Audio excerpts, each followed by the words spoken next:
राष्ट्रप्रेरणास्थळ भारताला आत्मसन्मान, एकता आणि अंत्योदयातून सेवेचा मार्ग दाखवणाऱ्या विचारांचं प्रतीक आहे, असं पंतप्रधान नरेंद्र मोदी यांनी म्हटलं आहे.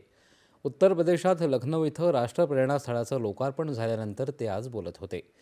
विकसित भारताचा संकल्प पूर्ण करण्यासाठी हे स्थळ सर्वांना प्रेरणा देईल, असं यावेळेस मोदी म्हणाले.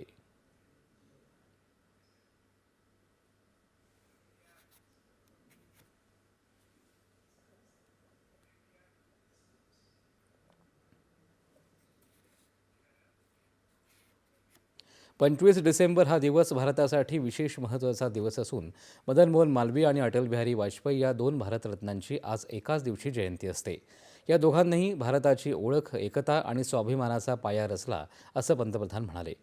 राष्ट्र उभारणीसाठी वाजपेयी यांनी कदम मिलाकर चलना होगा हा संदेश दिला.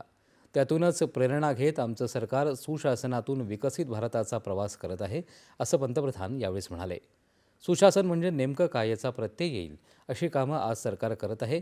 गरिबी दूर करत बँकिंग, विमा यासारख्या सुविधा सर्वसामान्य लोकांपर्यंत पोहोचवणं हेच सुशासन आहे.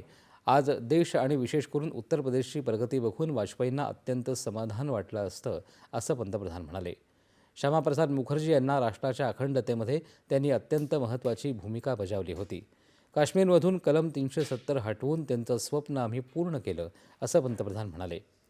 पंतप्रधानांनी भाषणाच्या सुरुवातीला जनतेला नाताळच्या शुभेच्छाही दिल्या.